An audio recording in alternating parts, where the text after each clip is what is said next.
चलो YouTube live पे चला गया।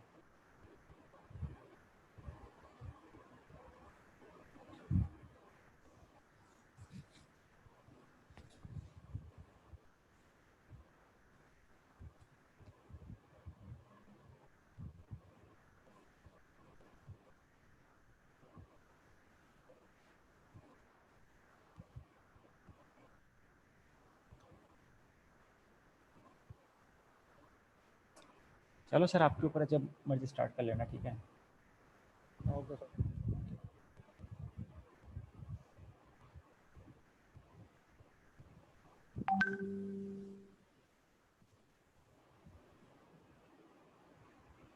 मैं अपना स्क्रीन शेयर बंद कर लूँ तो।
चलो सर स्टार्ट करते हैं।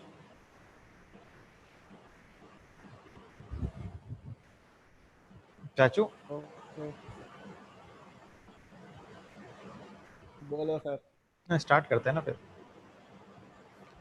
बाकी लोग ऐड होते रहेंगे अपने आप। Okay okay.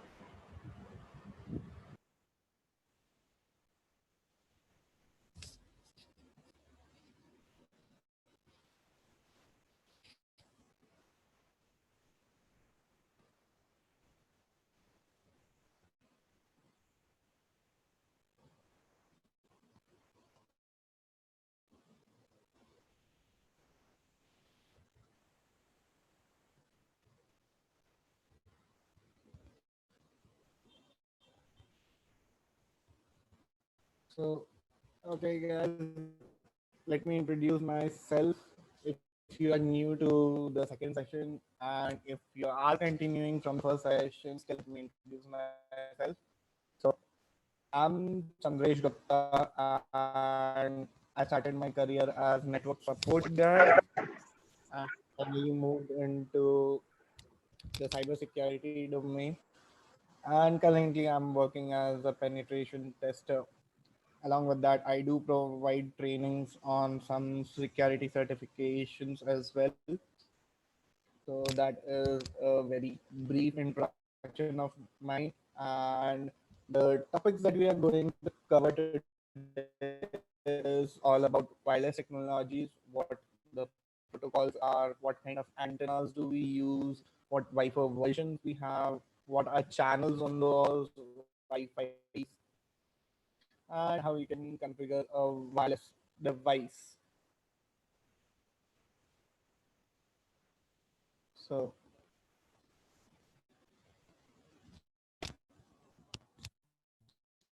this is okay. Just a second. Sir आपकी वॉइस ब्रेक हो रही है, एक बार चेक करना. Just a second.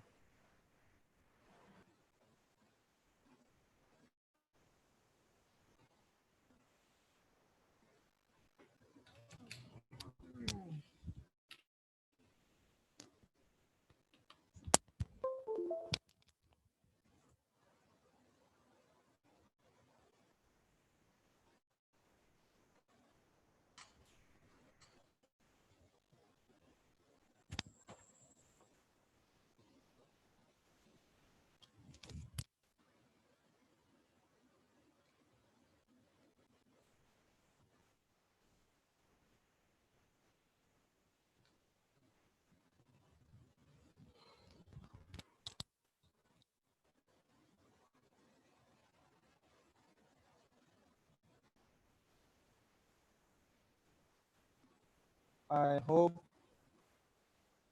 अभी क्लियर है.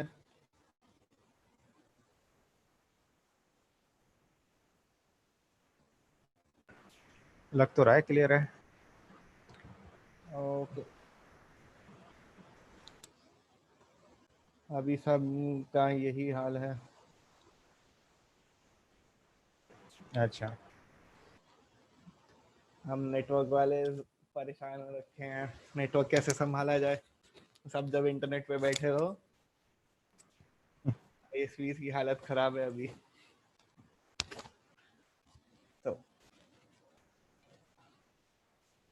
So the topics that we are going to cover today is like basics of the network, basics of what Wi-Fi technology is, how it functions, the different types of antennas, the different Wi-Fi versions we have, why those Wi-Fi versions got created, what are the channels that we have on those Wi-Fis, because until and unless we do have channels, we won't be able to like have a good Wi-Fi connection. Then we would be discussing a little about security, why securing your device necessary, and finally we will see as to how remote administration works. And I'm extremely sorry I didn't have much time, so I was not basically able to create a more hands-on experience for the session.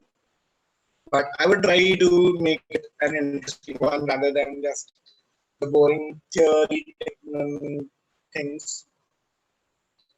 So the first that we have is like wireless technologies age 2.11. So this is the protocol that we use for all the wireless functionalities, or basically it defines as to how wireless communications function and how it's going to basically communicate between the devices. Now, in H0 2.11, there are basically two sections, one or basically two types, not sections, two types. The first one is the basic service set or BSS, and the second one is the extended service set or known as ESS.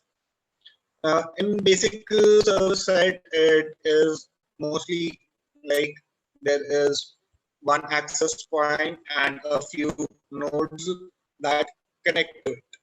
But When we go for ESS, there are like multiple access points and multiple nodes connecting to those multiple access points. So that is basically the difference between those two types of service sets. So DSS is all about just one particular access point, whereas ESS combines all the access points that we have. So DSS is a part of ESS as well. So that is the most basic definition or basic explanation which I could find for 802.11. And there are a few terminologies that we have to keep in mind. So the first one is like the station, or basically whatever device you're connecting to the access point, like your mobile, your laptop, your other wireless devices, be it Amazon Alexa, Google Home, all those are basically known as stations. And then we have the access point. Access point is basically the device which is responsible for converting the physical communication to a wireless communication.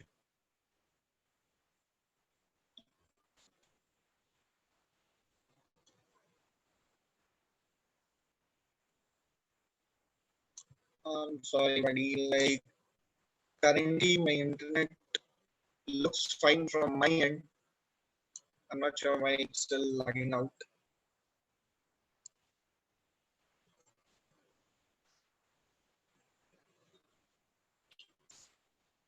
So then we have the second or third terminology that we have to like remember is the portal, or basically it is responsible for connecting the wireless network to the wired network. And then we have the final terminology, that is the distribution system.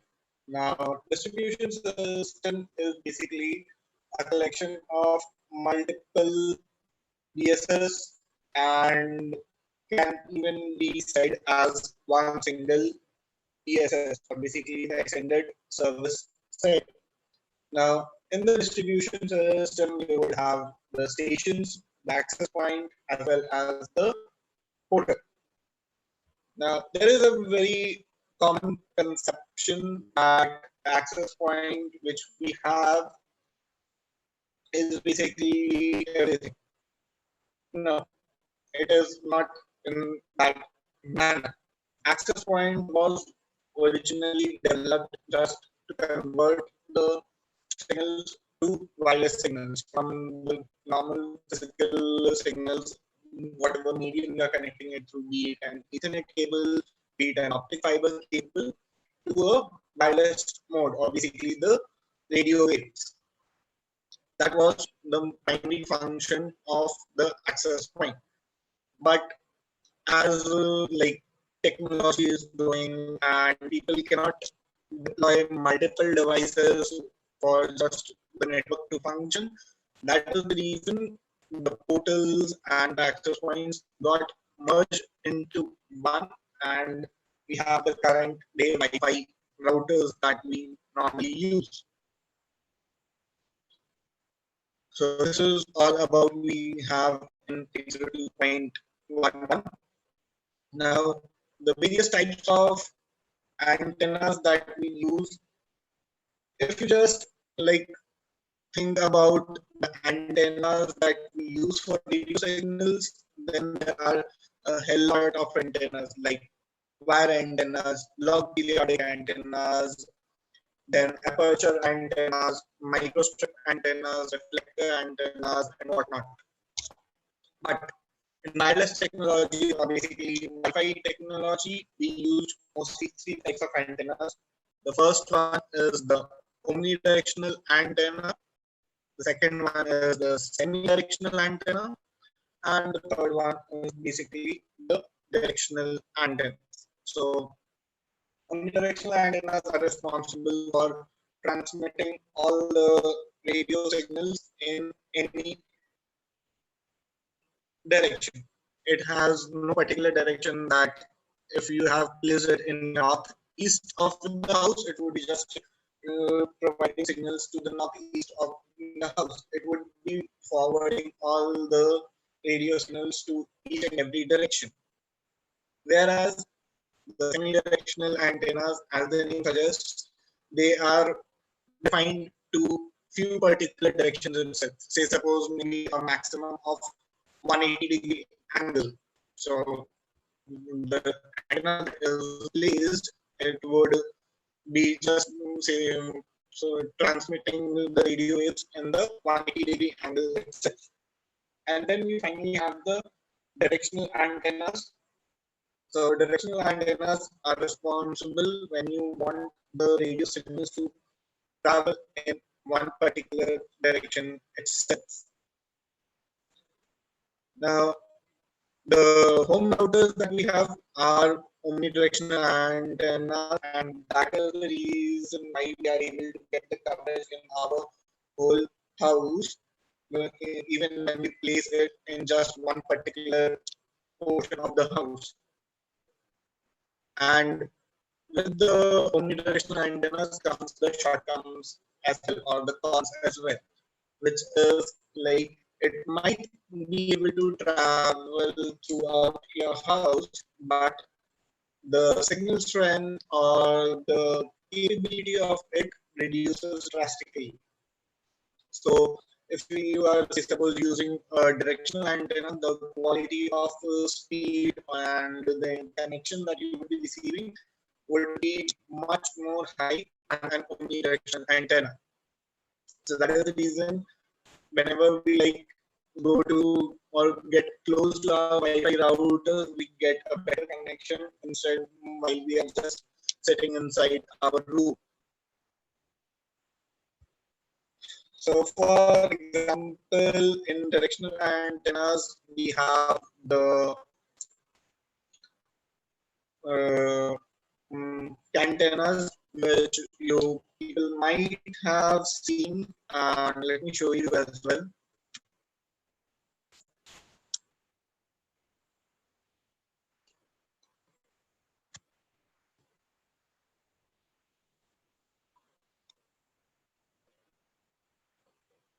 So these are like homemade antennas, whereas the industrial grade ones look somewhat like this. Not exactly, because this is even a modification of the original antenna, but still using these antennas, you would be able to get a much more greater signal strength as well as Wi-Fi speeds.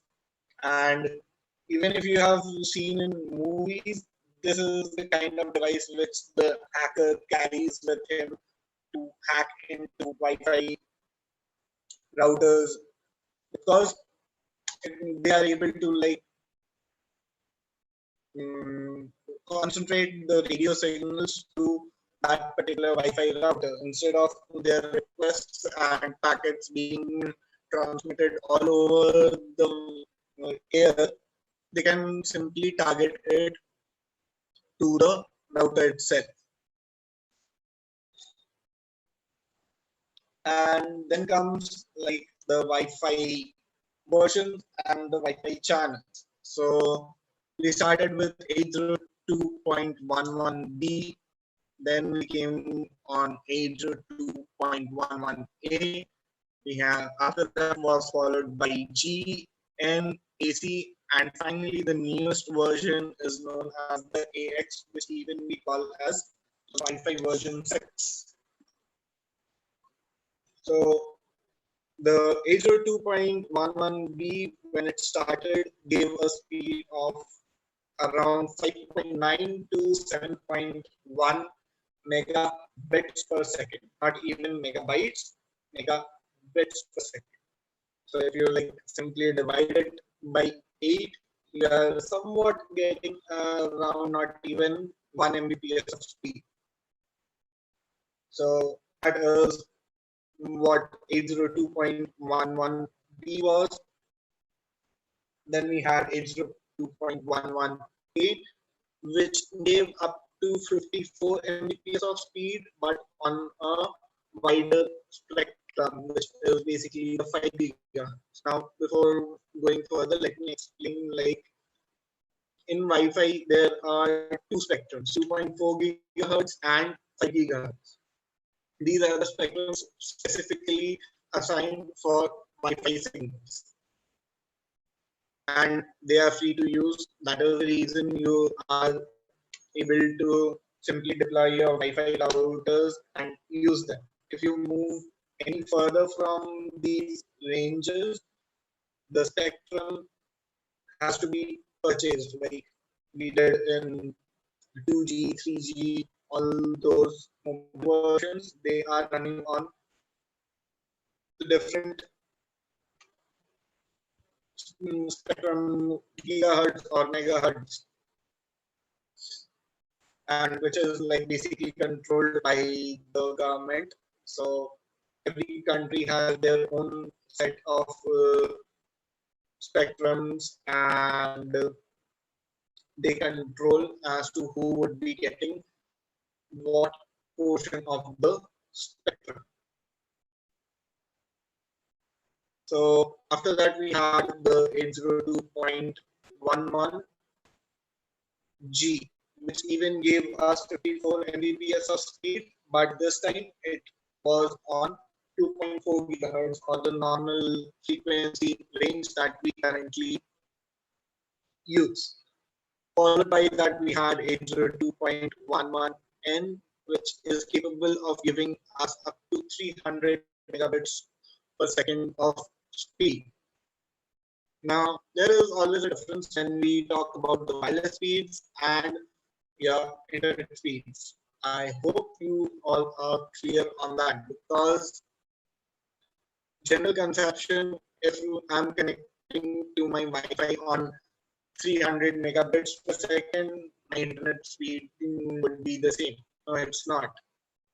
And again, the vice versa even applies. If your connection is of 100 megabits per second and you are connecting on 54 megabits per second on Wi-Fi, you would just be receiving around not even 50 Mbps on internet speed test. You would be somewhat receiving around 25 megabits per second only, because the reason is like Wi-Fi always works on a half duplex.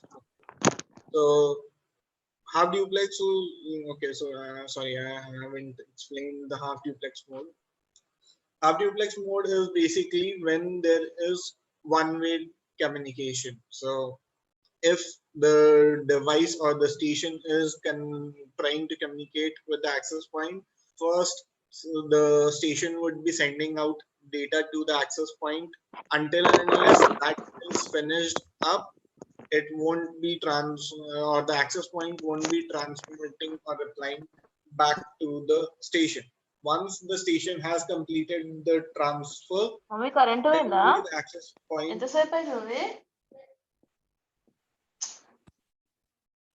only the access point would be able to like retransmit the data. So this is the reason, even if you are like connected on 54 megabits, you would be receiving 25 megabits on internet speed. Then we have the 802.11 AC, which basically gave us around 1300 megabits per second on 5 gigahertz channel, basically the frequency range, and around 450 megabits on 2.4 gigahertz range. And currently the Wi-Fi 6 version, or known as 802.11ax, is supposedly to be said to giving up to 10 gigabits per second. as you can see, like almost 10 times of what we had on AC, and 10 gigabits of per second speed is like something which hasn't even been introduced in India as of now. There is no internet service provider who would be giving you a 10 Gbps connection. Even if you like apply for a lease line connection, only the ISPs are still able to get 10 gigabits per second of speed. So this was all about the Wi-Fi versions, and now we would be discussing about the channels. In Wi-Fi, as we already know, there are two frequency ranges, 2.4 gigahertz and 5 gigahertz. So 2.4 gigahertz range is subdivided into channels. Basically, there are 14 channels on the 2.4 gigahertz range, out of which mostly the 11 channels are used, that is 1 to 11. 12 and 13, there are restrictions in countries to use it. So in India, there is no restriction on using the Wi-Fi channel 12 or 13. But in countries like US, there is uh,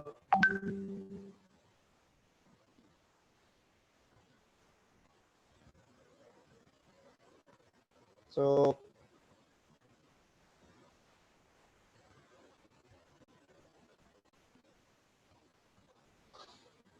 in countries like US, there is a restriction on using the Wi-Fi channel number 12 and 13, and that is the reason most of the routers that you'll be seeing just has the first 11 channels listed.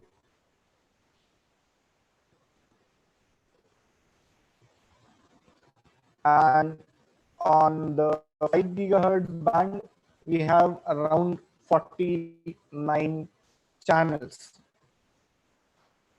So for this, let me open up my router. So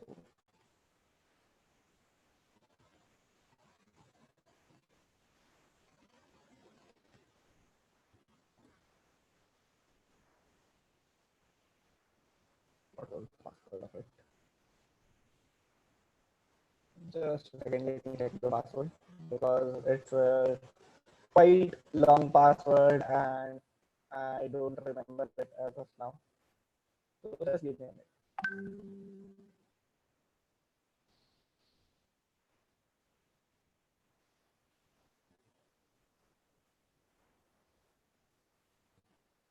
Okay, I find that.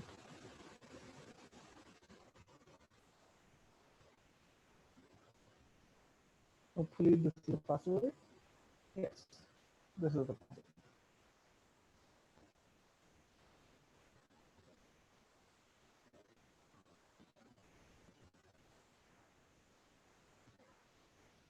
Okay, now networks double R.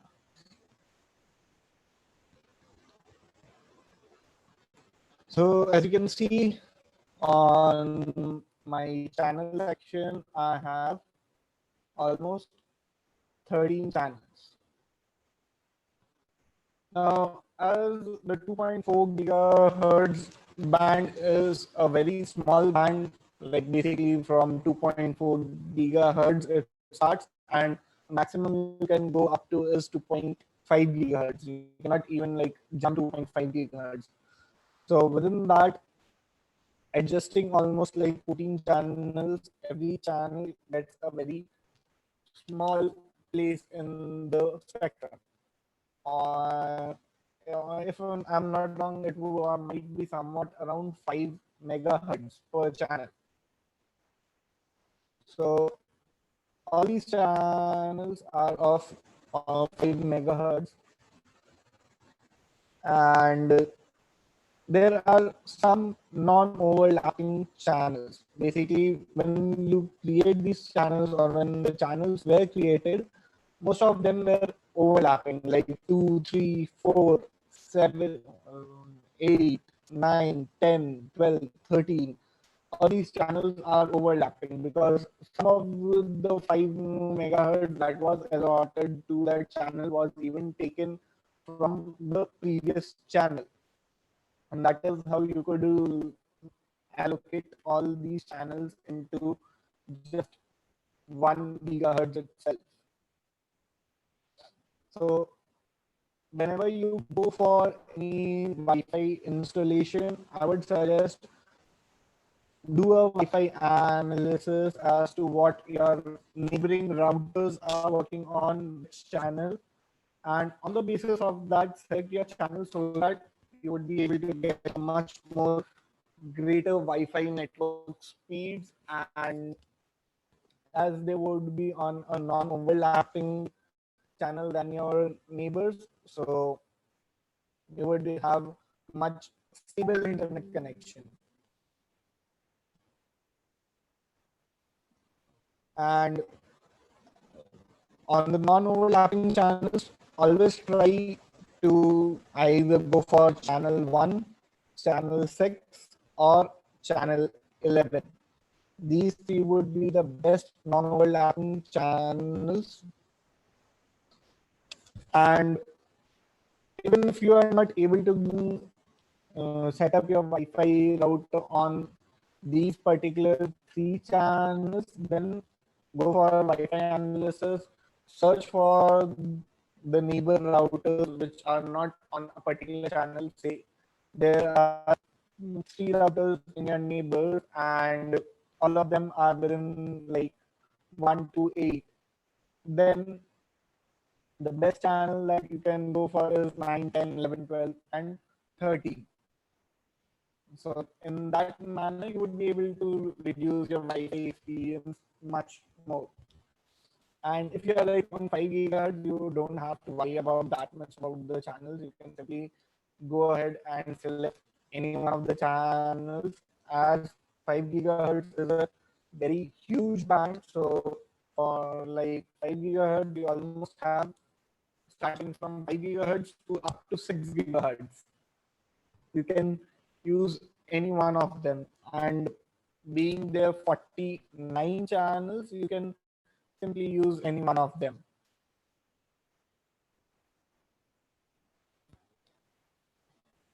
So any questions up till now on Wi-Fi sections?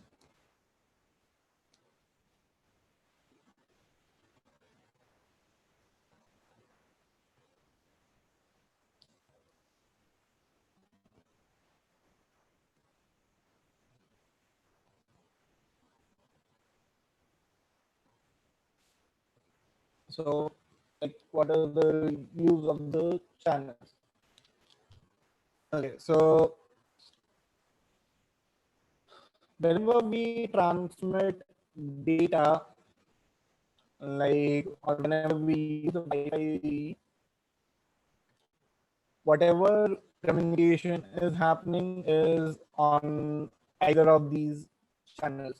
Like these can be said to be like, wait, let me come up with a better example. Say suppose your Wi-Fi device or your Wi-Fi router is a toll gate. Now, every toll gate, before approaching the toll gate, there are multiple lanes for it. It's not like every car that is coming on would simply be allowed through one single gate itself. There are multiple gates and multiple blocks created through which people can easily like walk through or travel. So just to ease out the process of data communications, these channels were created. Now, as these channels are created, there are people or like I won't say like it's a people's mistake because they are not aware that something like channels even exist. So that is the reason they simply select it on auto and forget about it. But if you don't see as to what channel your Wi-Fi device is running on, it might be getting into a lump channel. So this is how or why channels are used, so that you would be able to have a much more smoother experience on your Wi-Fi.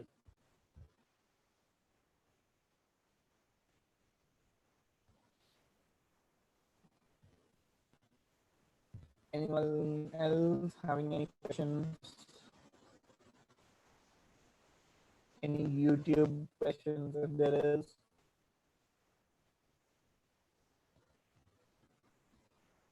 Anish sir?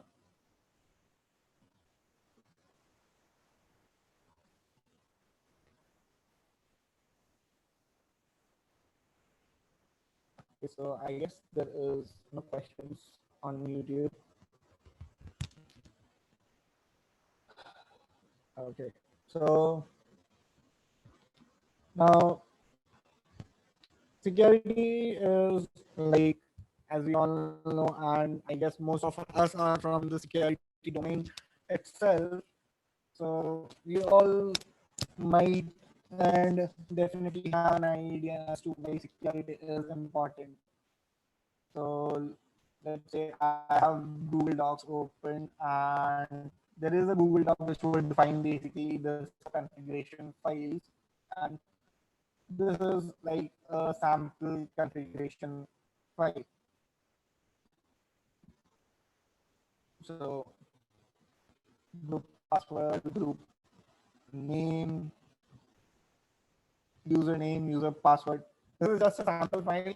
It's not an actual file, but you can definitely go around the internet and find such kind of configuration files easy on the internet. That is the reason security is like most essential part of it. So let me like instead show you itself how to configure the system itself. So again, I would be using DNS3 because it gives you a more realistic experience of the core routers and switches.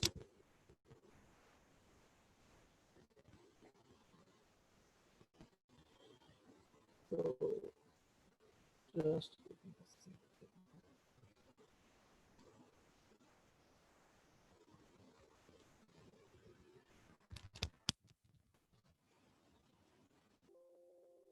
I hope everyone can see my GNS3.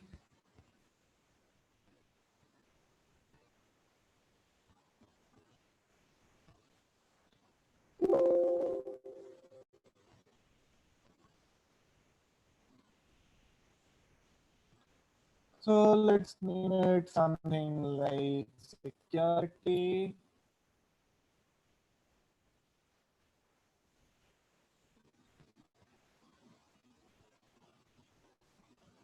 Let's drop in a router.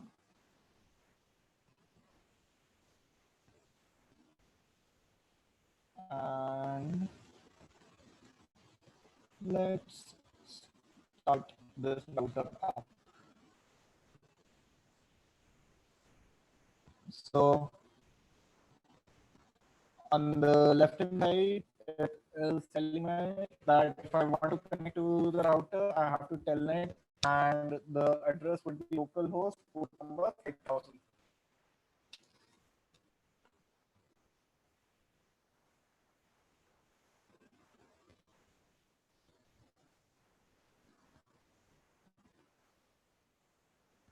So let me bring up my.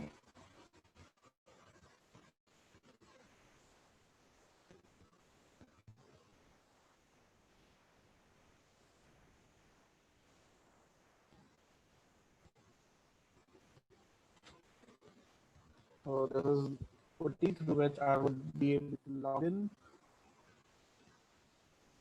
Localhost, port number 5000, and connection type is going to be telnet.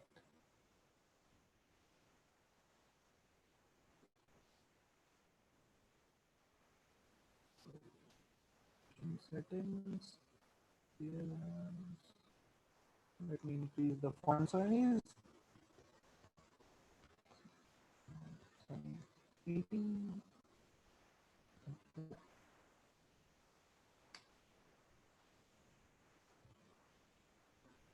So whenever you start a router, by default, all the ports are in the shutdown mode. Currently, we don't require the ports as well because we would just be seeing the security portion. So generally, whenever you log into a router, it won't give you this mode. Basically, it won't give you this mode.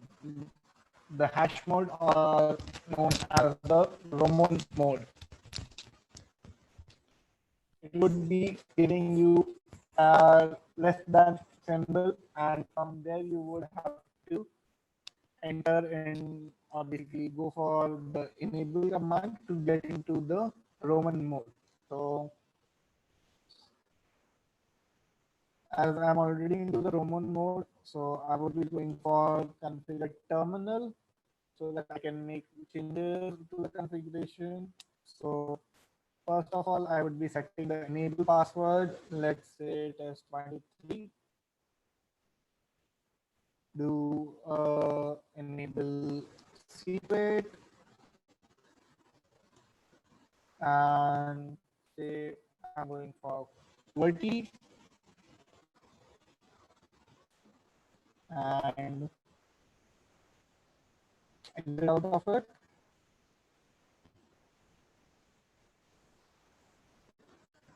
Again, exit out.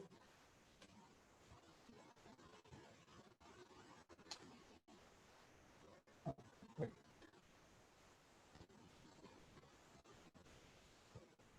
So yes, I want to save the configurations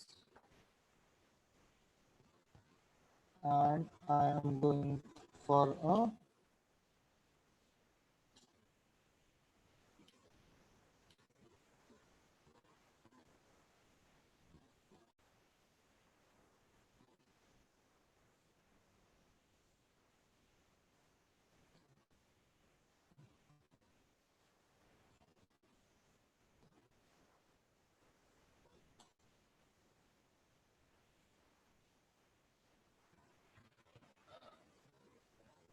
let the router reboot and apply the changes that we did.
Sorry, I'm not sure as to what exactly happened with this. Why it's not working right now.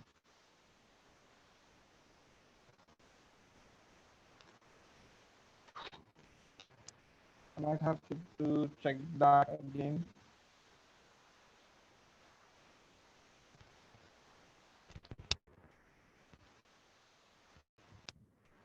So basically, once you enable the password and the secret password, you should always be getting or the router should always be asking you to input the password whenever you log into the router.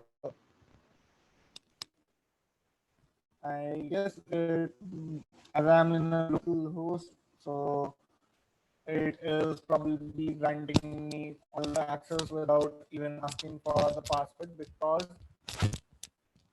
whenever you connect directly to a router, it won't ask for password. But even that can be implemented as well, which we currently haven't done that. So this is how you can basically secure your logins and secure your router. At least this is like the minimum step that should be done. And okay, so there is one other.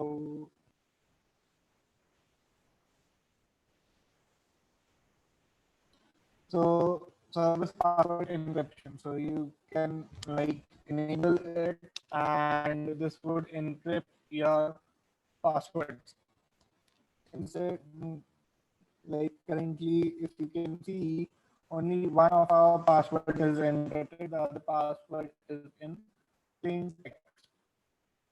So you can implement security on that and get them encrypted as well. And then we have something known as the access control list. So if you look closely, currently there is no access control list defined on this router. So if I go for access list, you can set up a hell lot of options in the access list as to who can access it, from which IP address you can access, if only one particular IP address is able to access, or a range of IP address you want them to be able to access. You can configure all those options on the access list. Even you can block network traffic through the access list as well.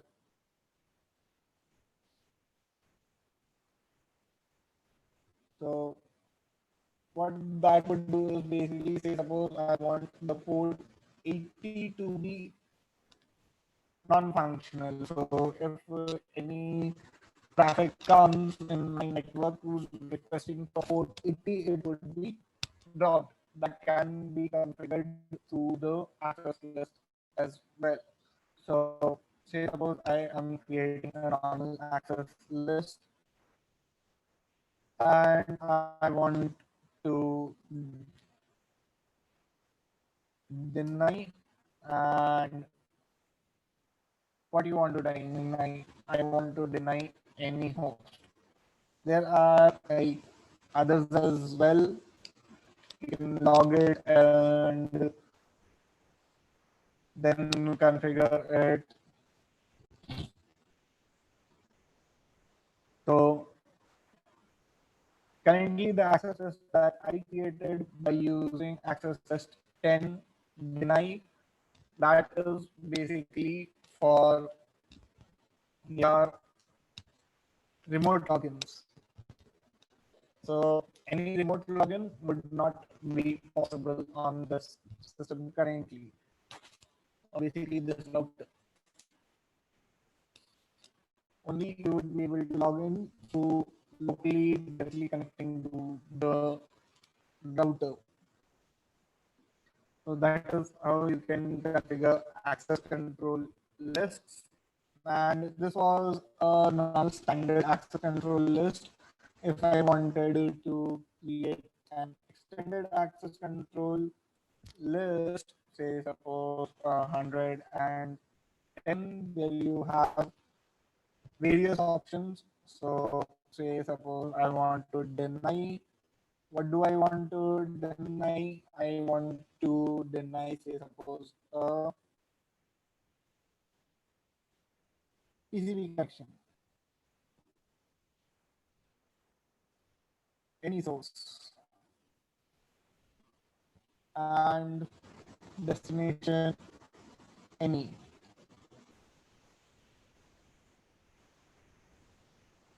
I can even specify the port range and everything. But currently, as I don't have any system connected to this router, so that is the reason I won't be able to show you as to how the packets are being blocked. So if I just simply complete it over here, it would deny all TCP connections through the router to anywhere in the network. That is how access lists can be configured. Then we have wireless security, which is something that has always been kind of the most interesting topic for someone who wants to get into hacking, because who doesn't need a free Wi-Fi access?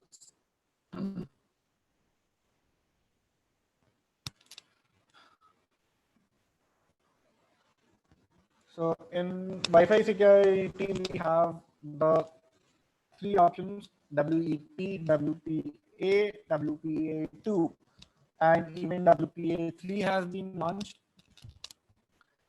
The most easiest one to break into is WEP, because how WEP functions is what makes it very easily or very easy to hack into.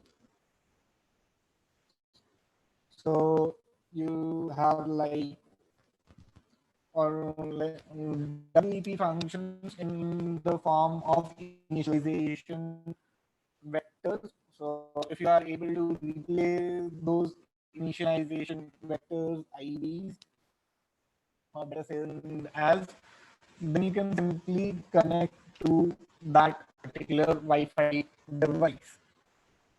It's all about capturing the correct IDs and then replaying the attack. And that is the reason most of the YouTube videos that you would see would be showing WEP cracking. Then we have WPA and WPA2, which basically functions in a manner like you send in the connection request, it asks for the password, and along with it, it sends you a challenge. So when that challenge is received, your system solves that challenge and along with it transmits the password that it has for the access point.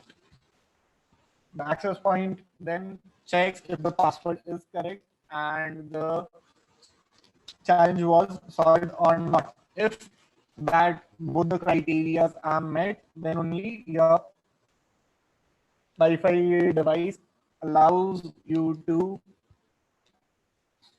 connect to the as what to say, the access point. Sorry. Now the only problem in WPA or WPA2 password cracking is the passphrase, or basically the password that we have. If it is a normal dictionary based password, you can easily crack it. If not, you would not be able to easily crack it up until unless you have basic information as to what the password can be. So basically, at that point of time, you would be guessing the passwords. And it almost took me 15 minutes from this particular system itself when I was just testing out a password which was QWERTY. So there is a normal easy password which can be found in dictionaries. This password cracking took me 15 minutes almost. Even when I specified that QWERTY and K are the alphabets that are there in the password. So then it took me 15 minutes.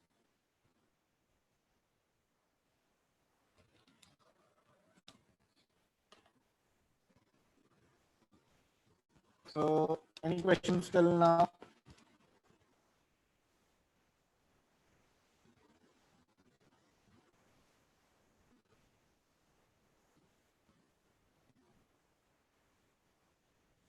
एक second hold करना है, question से कुछ YouTube से port forward बता रहे थे क्या आज? कोड फॉरवर्ड था तो नहीं बता सकता हूँ. रहने दो फिर, बंदा चला गया शायद. अरे आपका वॉइस बहुत ज़्यादा ब्रेक हो रहा था आज, क्या है? पता नहीं, मेरा यहाँ पे तो पिंग तो पूरा सही है. 10 ms का पिंग है. और कितना चाहिए आपको? अरे यार बड़ा खतरनाक लैग हो रहा था. पता नहीं, देखते हैं फिर. चलो, कोई क्वेश्चन है क्या किसी के पास और जूम वाले पे? नोप. जूम पे मेरे पास अभी नहीं.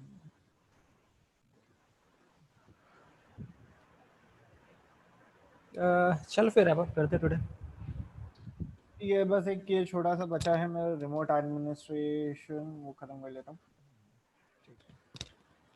So now we always cannot like work on the routers locally, and that is the reason we have to set up remote administration. Now there are basically two methods which can be implemented on a router or a switch for remote administration. The first one is SSH. The second one we generally go for is the telnet. We don't go for web interfaces on a device like Cisco, because there is like no beauty on configuring it through the web interface.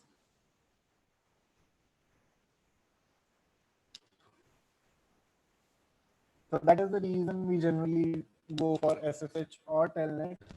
And the primary reason we go for SSH is because if you go for telnets, then telnet is not a secured protocol, and whatever communication happens is always forwarded in plain text. That is the reason we don't go for telnet connections and we configure the SSH. So let me quickly show you as to how that is done.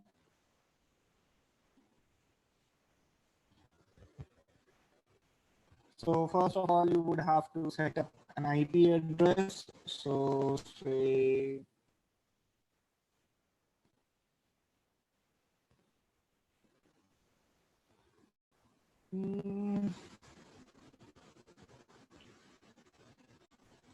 IP default gateway. Say I'm setting it up as 10.10.10.1. Okay. Now for SSH connections, either you can go for passwords or you can go for the private and public keys. I'm going to go for a key-based encryption. So crypto key.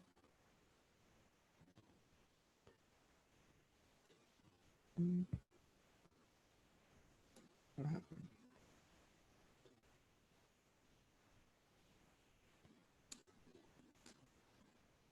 Quickly generate RSA. Oh, sorry. crypto key. Sorry, I have to set up a host name. So IP domain name say registry dot live, and then I can run the crypto. How many bits of key you want? So I want it on 1024.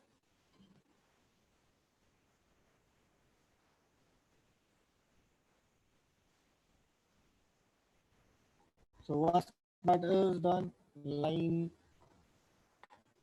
VTY 04. Okay. Transport input SSH login local password. Now 7 is basically the type of encryption of the password that I want to implement.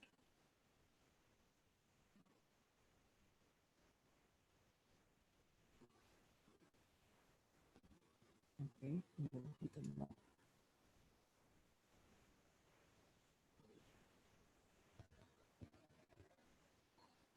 So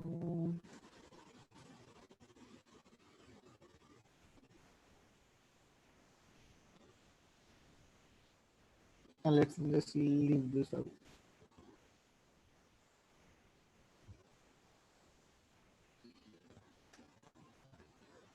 Line console 0 login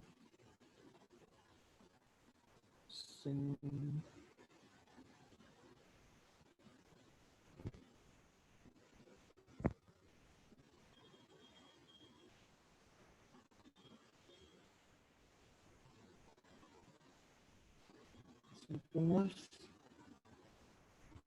login local. Now I would be needing a username and the password. So exit out of it.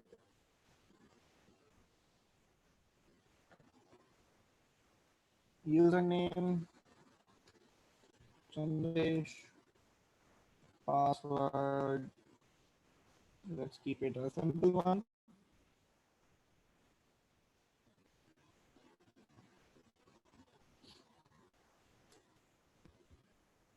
We already have the secret password set, so I won't be resetting that. Now SH IP SSH. Not on the configure mode.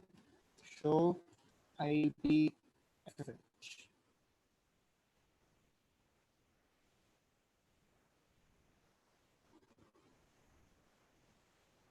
Okay, so as you can see, our system allows 3 retries, and after that, it would give you a 120-second timeout. And that's it. Done. You have already set up the SSH connection. If you want, let me like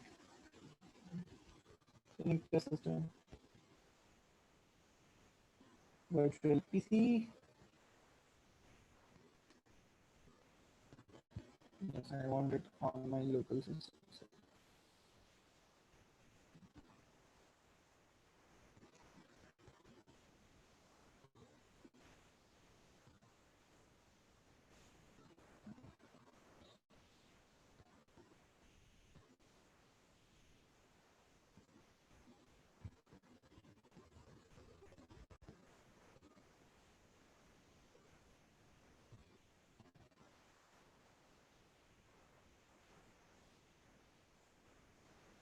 Okay, so my PC1, I have to start it, and session to local host 5001. I would be doing a telnet. So now SSH 10.10.10.1. 9, 1, 0, 3, 9, 9, 3, 2, 6.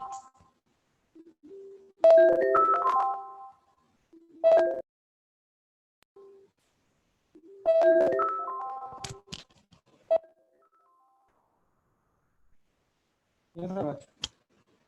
Yeah. Just a second.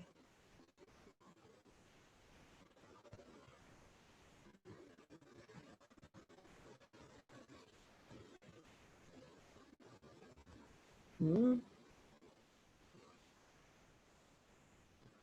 Okay, give me a minute. I'm adding you. Give me a minute. I'm adding. Okay.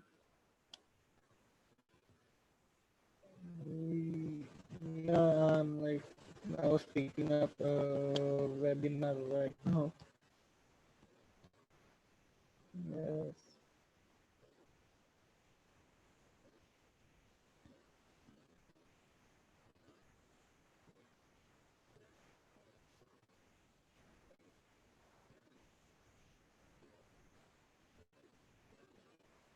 It's not showing anyone in the participants.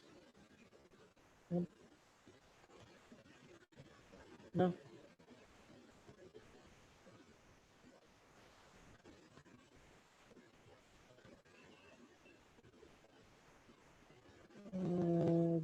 Okay, give me a minute. I'm sending you out. Yeah. Yep. Like keep connected on that. I'm just checking out what the exact issue is.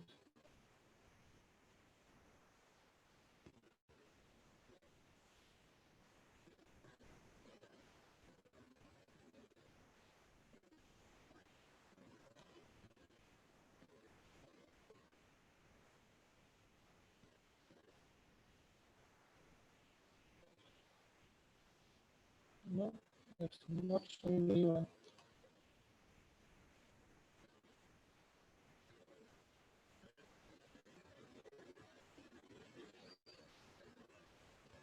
No. No, no, no, no, no, no, no. Wait, wait, wait. Add the both.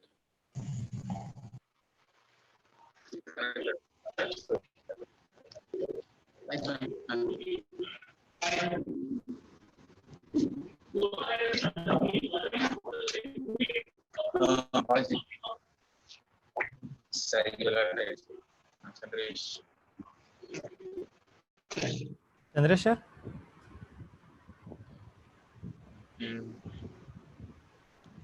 Sir किधर गए?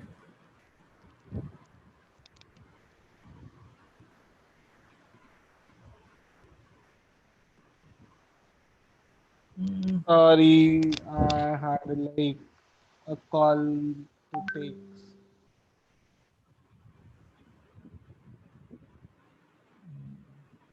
So I guess that would be all for today.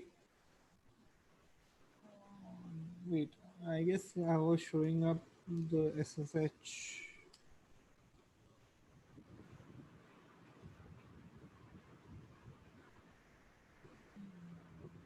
No, that would be all for today. Yes.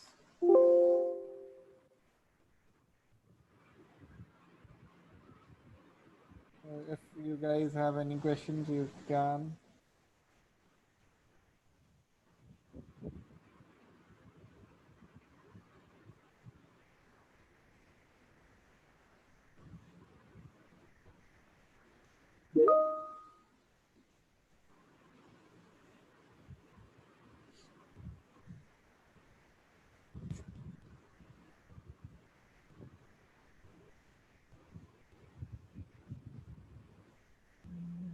Session wind up करना है क्या अभी? हाँ हो गया। Okay चलो वाइंड अप करते हैं फिर आज। आपका वॉइस बहुत ब्रेक हो रहा था आज, पता नहीं क्यों। पता नहीं, मेरे एंड पे कोई पिंग ड्रॉप नहीं है, कुछ नहीं। 10 11